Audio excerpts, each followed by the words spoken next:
one of my favorite directors in town, Daniel Boleg, actually became in his earlier years and still is a poet. And he wrote a poem about this moment when you realize that really nothing else matters except this new infant that's come into the world.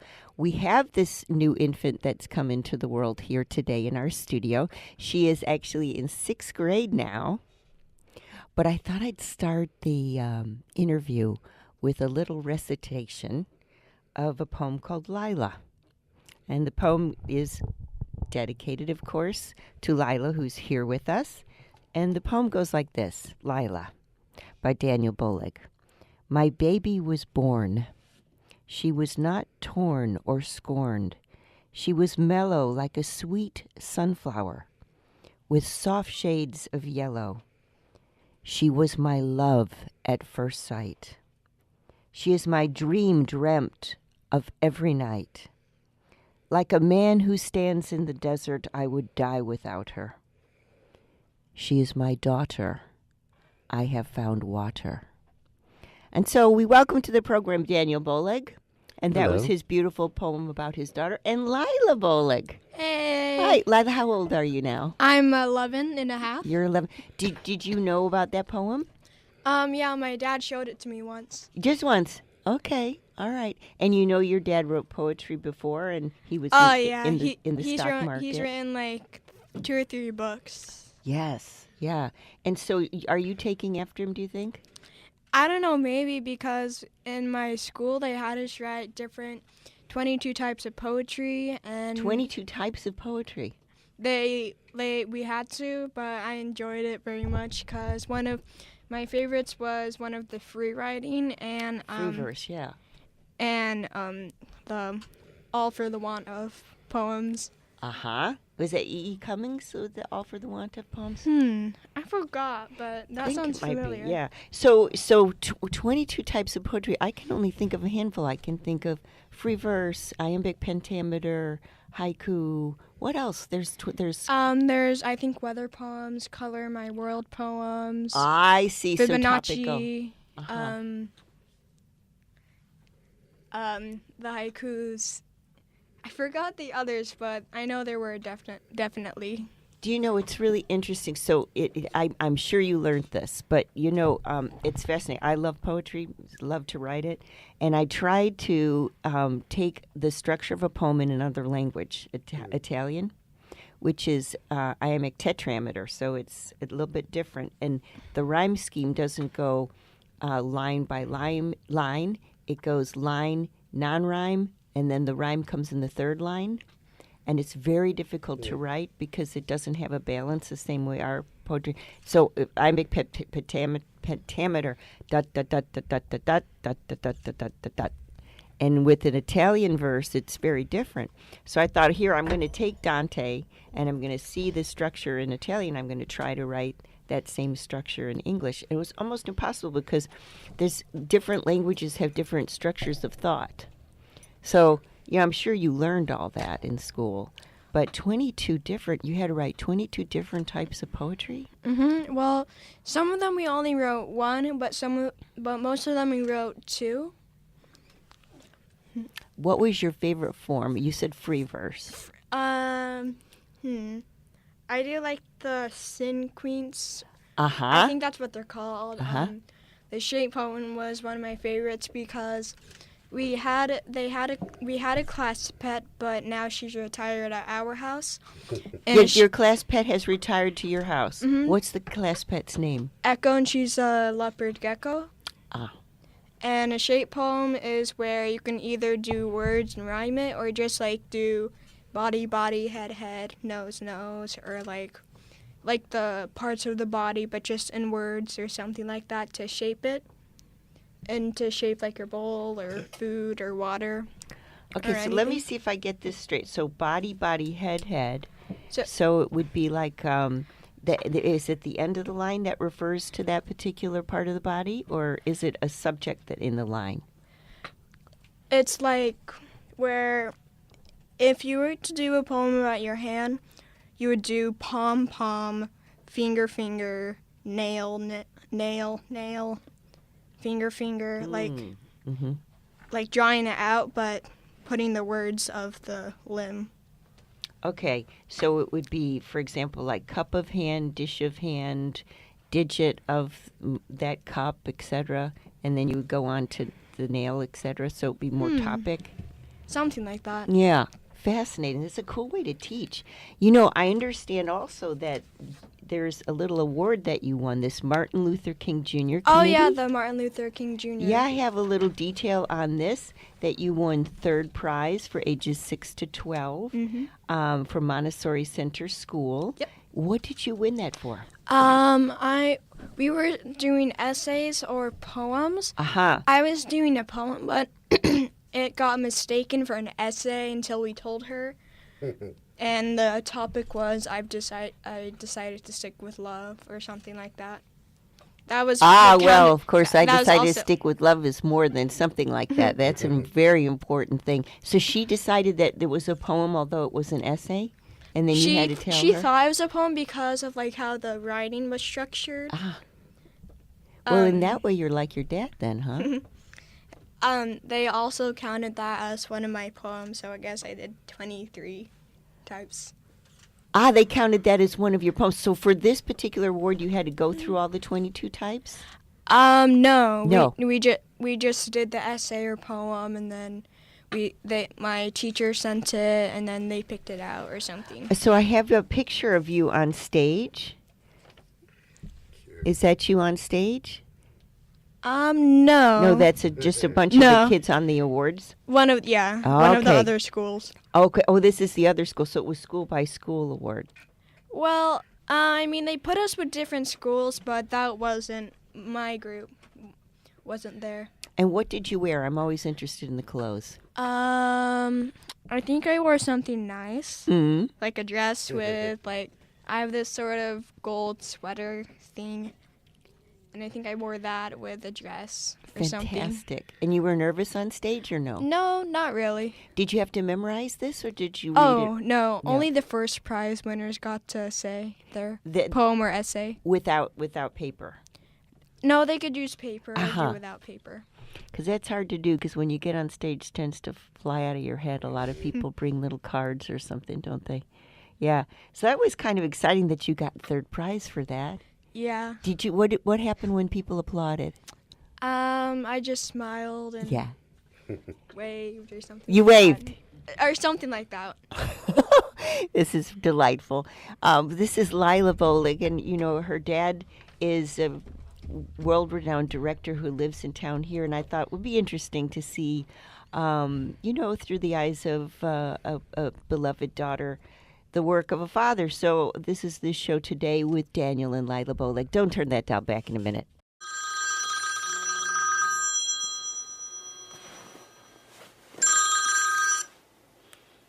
Hello? Hi, Maggie.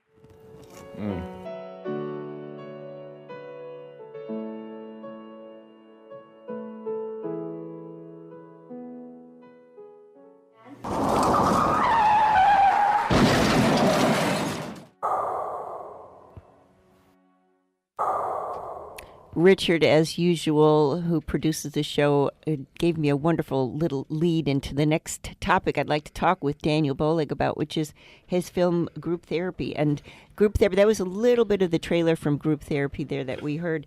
And it's so interesting because just a little bit of the premise of the film.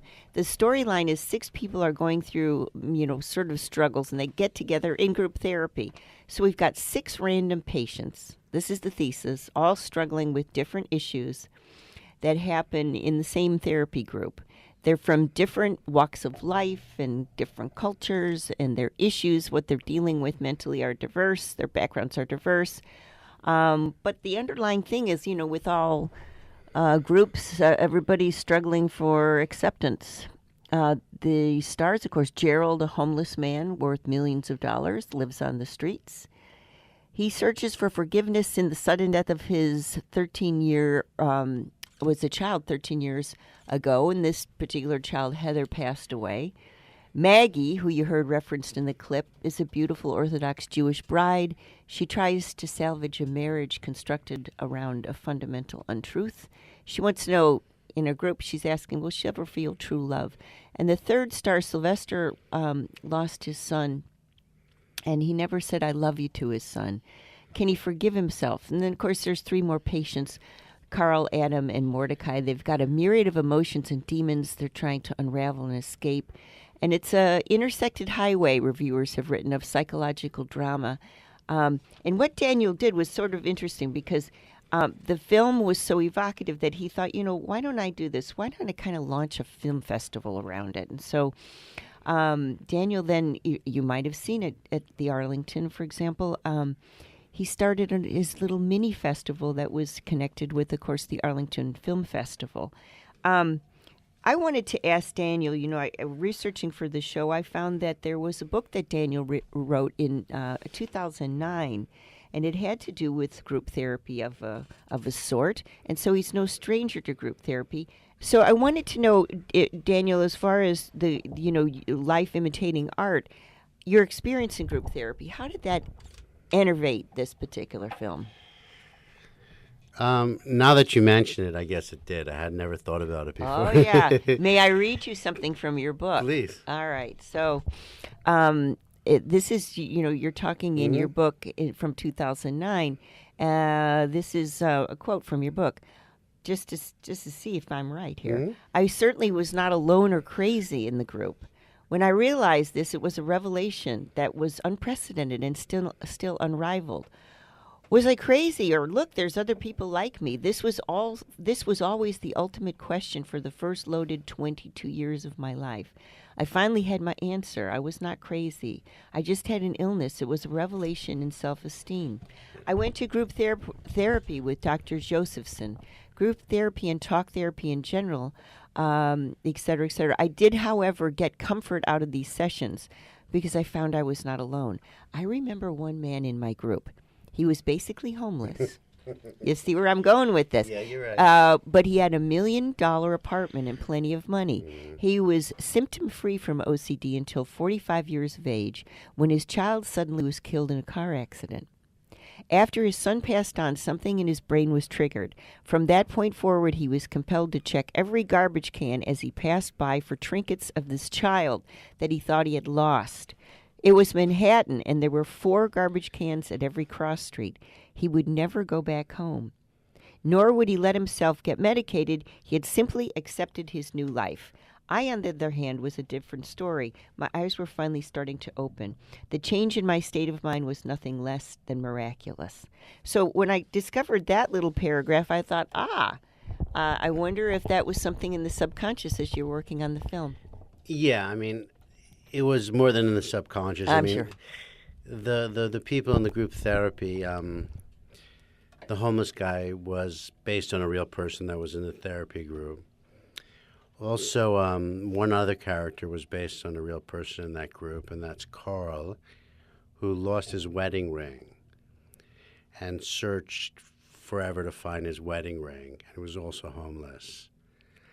And I also have a longtime friend, my oldest friend. We've been friends. I'm 49. We've been friends for 46 years. And Adam was based on him. A very religious, introverted guy that was hiding his sexuality. Sylvester was done based on a very good friend of mine's father. And the dead child was the actor himself. So we sort of played everything out as if it was real. We had a script. But when we got the actors, we got to know them intimately. And got to know the actors intimately. Correct. Okay. And use their actual real-life issues and struggles to cathartically help them work through it. And it was very satisfying. I mean, you wouldn't know it if you didn't know watching the movie, but I know. To me, that's what matters. And so it was very therapeutic for me to do the movie. I had a really interesting experience. I published my second book, and my second book has a lot to do with. Actually, the book is called "No Thanks, Mom: The Top 10 Things Your Kids Do Not Want," and it's actual material things like formal china and good crystal and these sort of things that the Gen X and the millennial generation don't really have any need for. Right. And so it's a book that sprung out of an experience where I was attempting to give the contents of a small storage locker to my son, who's 30, and his wife of maybe 3-4 years. And so that was the beginning of the thought process of this book. I'm going to describe the kind of difference between 4 generations and how these generations handle gifts of material objects, etc. And so the beginning of the book was describing that particular incident where I had sent boxes to my son and his wife of these things and their reception of the boxes and how they were embarrassed to say anything and how the conflicts were around, my grandmother's turkey platter, et cetera, and all the things that, cause the symbolic content. And I sent the manuscript to my daughter-in-law and my son, and my daughter-in-law had a problem with it because it's fiction. I'm using the actual characters of my son and daughter-in-law, but everything's changed about that except for the core thing of the gift and the attempt to give. And she was very upset because it wasn't like her, but it was like her. Yeah. And so I think about authors when they write a character into something, and then, for example, your best friend since the age of 3. Is the personification of this character in the film. He's like Adam, but he's not like Adam, Correct. right? So how do you argue through? This is a question from fiction to fiction person to fiction person. How do you argue through that? Like, for example, if you write Lyla into a character and she's not Lyla, but she is, how do you explain that? Well, in that regard, there's no real fiction. Fiction is reinterpreted nonfiction. Right. And, I mean, for me, every character is always based on somebody I know. Has to be, not you. Well, even people we meet randomly are mirrors of things that we're going through and we're working through in our minds. So I want to know more about that. So they're always going to represent someone. I mean, just as they say, you end up with a woman that's like your mother or whatever. I mean, we can never escape ourselves. So yes, is fiction shadows of reality? Sure. But reality is also shadows of fiction. Lyla, who has placed 3rd prize in the Martin Luther King, I think it was, festival for her short essay. Also, she's a poet. She's also an animator. So here's a question. I want Lyla to weigh in on this discussion if you're listening, dear listener, we're talking with Daniel about how the fictional characters in his movies are not really fiction. They're fictional nonfiction, which I love the expression. So I heard in the green room, Lyla, that you like making cartoon characters. And the cartoon characters that you make are parts of one thing, right? Parts of one gemstone, you said. And you kind of merge them with the characters of another gemstone. In this way, it's sort of like what your father does, where he's taking some real character and then he's superimposing it on his imagination, and it comes out with a different character. Can you tell me how you process that? Well, I mean, it's not really an imaginary character. First, the show has gem characters, but when they fuse, they're an actual gem. Usually when I do that, if the gem character has not been drawn out, I usually look up at ideas and then try to draw them into my own. The ideas, like, give me an idea that you would draw into your character. Well, I mean, it's not really ideas. I just look up images of, let's say, sardonyx from Steven Universe, and then I see ideas. I just draw them out a little bit, and then if I like them or if I don't, I will cut out the ones that I don't like and just use the ones that I do. And it usually comes together as, let's say, one big gem. What name does that big gem have? Does it have a name that's composed of the two? Oh, it's a real gem. Like, I would look at the colors of the two gem characters, and then I would look up the color that they would make, and then see what gems pop up. If I can get the name of that, I delete the thing images of blah blah blah. Do it. Let's say images of turquoise. Mm. If you were to fuse them together and they would make turquoise. Once I got the ideas down, I would I my colored pencil, just draw a line to see if that matches the color, and if it does, I make colors, jot out. But And then you name it. For example, if you took, say, I'm thinking maybe you took carnelian, which is sort of an orangey brownie, and you took carnelian and you merged that with, say, a topaz, which is a bluish, right? And you get like a purpley stone. Then you would call it tourmaline if you found that it matched the color of tourmaline. Am I on the right track? I would first research the gem, and if that name pops up, if it's just to the correct name, then yeah. And then what do these characters do? They're animations, so they move, right? Well, I mean, I don't have them move. I just draw them. They either wave or they have their hands behind their back. And so when they're finished, then what do you do? Do you frame them somehow, or? I just leave them on my sketchbook and just take pictures with my phone. If those, like, for some reason those pages get destroyed somehow, then I have them on my phone to redraw them on another piece of paper. It's really interesting because it's, there's in certain cultures, gemstones have certain properties. Oh yeah, some of them are healing. Yeah. I mean, my characters aren't healing, but I know that some of them can heal or make you peaceful or something like that. And does that are those parts of the ideas that you use in your structure? Those sorts of healing? You said no, not the healing properties. It's the color that you're after. No, I mean, like, I was just very fascinated with, like, the fusions in that cartoon series, and I thought that they were really cool, and I've seen people, not online, but, like, images of people doing their own gems or their own fusions of gems. It's really interesting because, Daniel, as far as synthetic gem making, this actually happens in real life, too. Really? So there's synthetic rubies and synthetic sapphires, and there's all these different hybrids, of course, with everything. There's hybrids, as we get more complex. But I want to get back to this idea of synthesis, because basically what you're talking about, Lyla, is this synthesis of two things. And it impresses me that what your dad is talking about in his creation of a character is also a synthesis. So here's the real thing, his mom, for example, and it leads to issues in his mind about mothering and acceptance, et cetera, et cetera.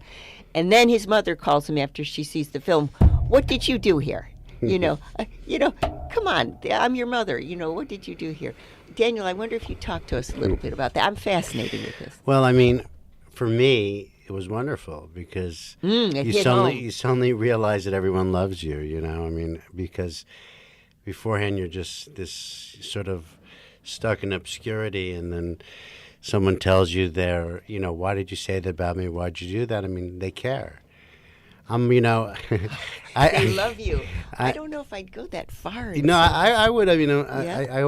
I love the fact that, when people identify with your work, there's definitely an acceptance there, and there's definitely a validation there, and whether they get insulted or hurt or feel good or happy. I mean, when you're tapping into an emotion, I mean, it's real. And for me, I wouldn't even have known that my mother or anybody else gave a shit if they didn't, but the fact that they called me right away and reacted, I knew that there was some truth there.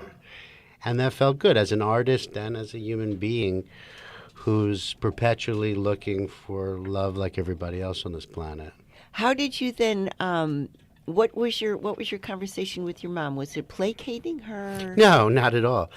No, just telling her that that I love her too, and that I'm sorry if anything hit us personal, but just working my own shit out, It's so interesting, so interesting. I can only imagine. I'd love to hear more about the process, how you go through the process of creating a character. I'd love to hear where that comes from, because we're talking with your daughter Lyla about her creation of these figures, these anime figures, how fusion is at the core of that. So let's take another quick break, Richard. And by the way, we are going in and out with clips from Group Therapy, which is Daniel Bolig's film.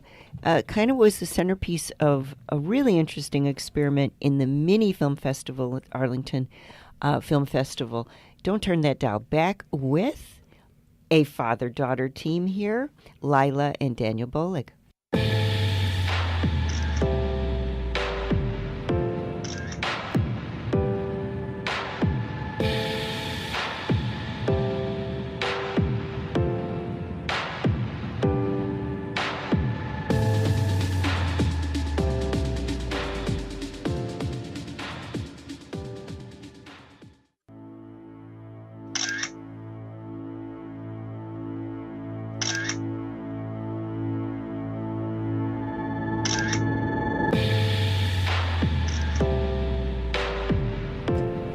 Well, welcome back. I'm here with director Daniel Bolig, and the little clips that you've been hearing going in and out are from the film Group Therapy. And his daughter is here, Lyla Bolig. Lyla's in 6th grade. How old are you, Lyla? 11 and a half. 11 and a half. When's your birthday? December 5th. December 5th.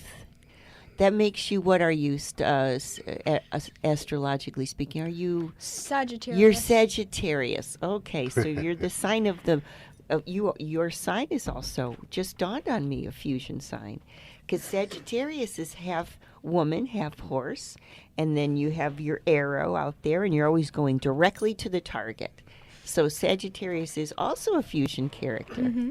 Did you know that? No, I thought, I forgot what these are called, but like in the Greek myths, they would have the half man, half horse. Chimera, yeah. Uh-huh. Yeah, I think I didn't know that Sagittarius was a woman. I thought it was a man. Well, we're going to make that particular sign. No, the archetype is that it's the archer is a man, but why can't the archer be? I mean, Athena True. was an archer, right? And so we can make that. We can make your sign, because you're a woman, you can be a half woman, half horse. Absolutely, you can. Absolutely. But that's a fusion character. So interesting, huh, that you're fascinated with fusion characters. I'm going to ask your dad. So tell me about how you create a character. Well, let's say, for example, I'm writing something about somebody that's going to rob a bank, right?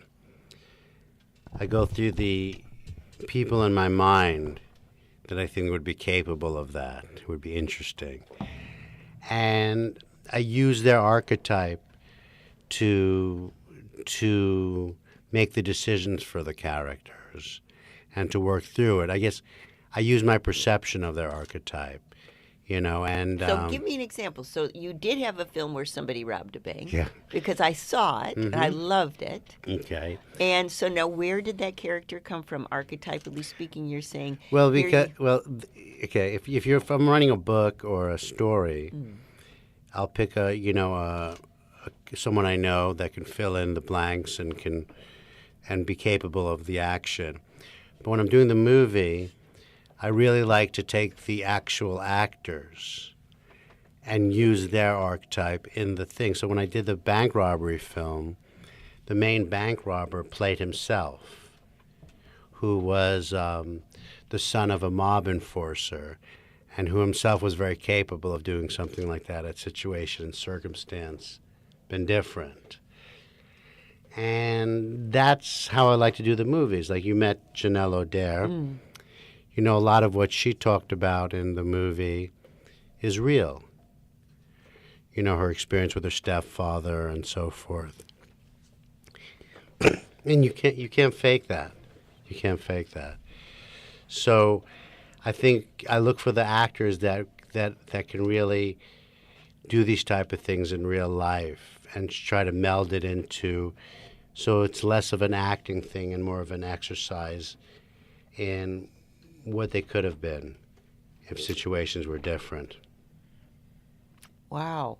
So I'm trying to figure that out as far as so that you launch the character more or less, and you see where that character goes in the persona of the actor. Right, and I spent a lot of time with the individual actor, learning about them, learning their dispositions, dealing with them on one-to-one and seeing how they react to me in certain situations, and I plug that into the script. You know, what's really interesting is, we've spoken a number of times. We talked about your films before on this program, but I didn't know that when you were Lila's age, your goal was to be one of the greatest rabbis ever. Yeah. And, so in my side of the family, I have on my mother's side a lot of the Jewish tradition. And when I think of rabbi, I think of a confessor. I think of someone you can talk to. And when you are a director, how much of that is coming to the fore? Is there Daniel the rabbi there that people are speaking to about, the kind of things that impacted them as they have gone through life? I guess so. That's another thing I really never connected, but it rings true. For me, I did want to be a rabbi. My problem is I was always very pragmatic. So when I was 12, 13 years old, going through puberty, I had a dog I was very close to. The dog got killed. I was very distraught, and I went to the temple to say something called Kaddish, which is the prayer for the dead, member of your family. And I thought it was applicable, and because in my mind, the dog was a member of my family, and I loved it. But the people, the more religious elders and rabbis, they sort of just got a good laugh and chuckle out of it.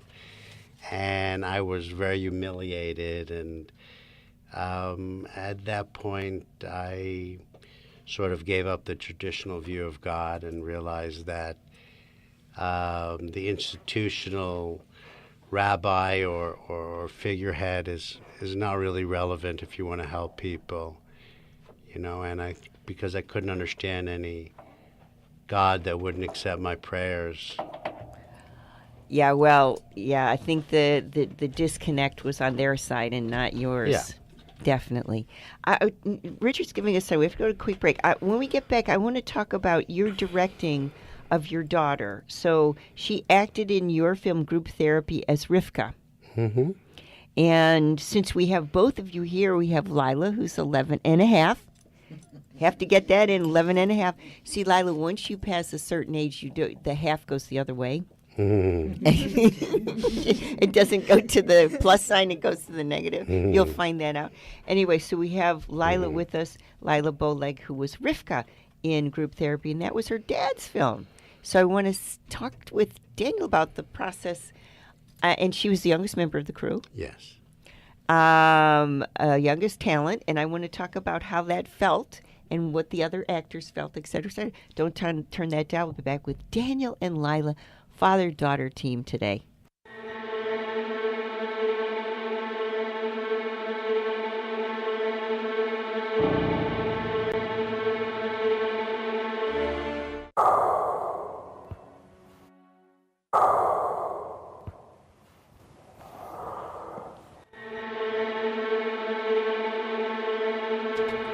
Welcome back. I'm here with Daniel Boleg, internationally renowned director, lives here in Santa Barbara. We're talking about a number of his films, and one of his films that really intrigued me, Group Therapy, had his daughter Lyla, who Daniel agreed to bring along to the show today. And Lyla, who is 11 and a half, was in Daniel's film Group Therapy, playing Rivka. Lyla, tell me a little bit about the character. What did Rivka do? Well, Rivka was a daughter who wondered about her mother and what she was like. Because her mother wasn't around? Yeah. Okay. And sometimes her father, after he would go have a night out at the Velvet Jones, sometimes he would go into blank space just thinking about the accident, so she would have to snap him out of it. And I think, It's so the mother was killed in an accident? Yeah, a car accident. And I guess the father never told her, so it's always been him and her, the father-daughter team today. It's not just me and him, but, something like that. There's always just been him and her. and I guess the rest of his friends or something like that. But like it's mostly just been him and her in the world. Because how did that feel? Did that feel like real life, or did it feel like you had to make up a person that you had to be? Well, I mean, I don't know. I mean, sort of like 50-50 of the real and then non-real. Like, sometimes me and Dad can be a team. Like in the movie, it's Adam and Rivka.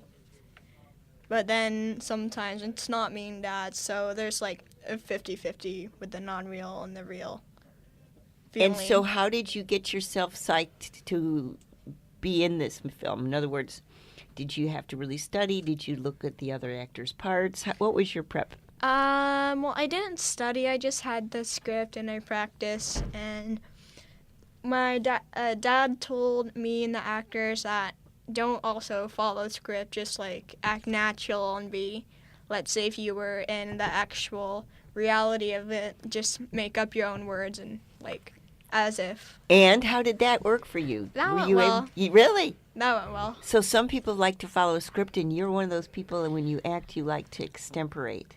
Well, I mean, I was going to follow the script, but it looked like there were not many words, so Dad just said improvise on words. And so you made made your part longer then a little bit. Yeah, just a little. I mean, it wasn't like super long, but it wasn't super short, just a little bit. And I noticed, John is here taking your pictures so that, we can have you and your dad up on my website and your pictures and your voice, etc.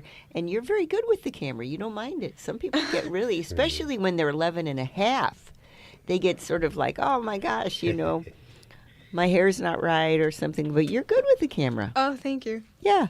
And is it because you've been in front of the camera so much? I don't know. My mom also said I've just been photogenic or something like that. Uh-huh. Some people are, yes. I don't know. Just you're okay with the camera. Yeah. Yeah. What was it like, Dad, Daniel, what was it like directing a daughter? It was really easy. It was easy. Well, see, but you're saying the process that you do as a director is you talk with the depths of their soul. Yeah. All right. Well, I already knew the depths of her soul. Oh, okay. But no, she was very interesting because she had a very natural talent for maintaining the same tone, which is very difficult for an actor. If, we had to do maybe, 10, 15 takes, and the tone of her voice never changed, which means that when we get into the studio, if we have to replace things with ADR or whatever. I'll look at Richard, the producer, saying, It makes life very simple and, and then that's very difficult. You can't teach that. So when I saw that, I knew already there was something very natural there. And so that's why I told her to improvise and such, because it seemed like, I felt like she could handle it. She had sort of, she didn't come to set with any nerves, which is pretty rare. I would say I was more nervous than her, for sure. I know how that feels. But that's my nature anyway, so. And so how did you react, Lyla, with the grown-up actors? I mean... Do you have a favorite? Did you have a favorite? Well, I like Janelle. Oh, well, she's an absolute beauty and so charismatic, yes. Well, I mean, like, I can see that Richard is giving us a hand signal, but, like... She's always attentive to the director. But... Very present. Yes. On the breakfast scene, I was a bit nervous or something. Like, I felt a bit uncomfortable, like, with the whole setup or something like that. Because there were a lot of other older actors around you? Something like that. Yeah. Like, when he kissed my head or something like that. I just felt a little bit nervous. She felt the adrenaline. Oh, sure. She liked it. Yeah. Either you like it or you don't. They say that that there's fear of death and fear of public speaking, and public speaking trumps fear of death in this country, which is nuts to me. But anyway, so you liked the adrenaline on the set. I don't know how I could tell or not, but like... Well, how do you tell? Daniel, how do you tell if the adrenaline's there on set? Well, I mean, when a person comes in and is able to get calm and functions at a very high level, it's usually because the adrenaline kicks in and allows them to. Yeah.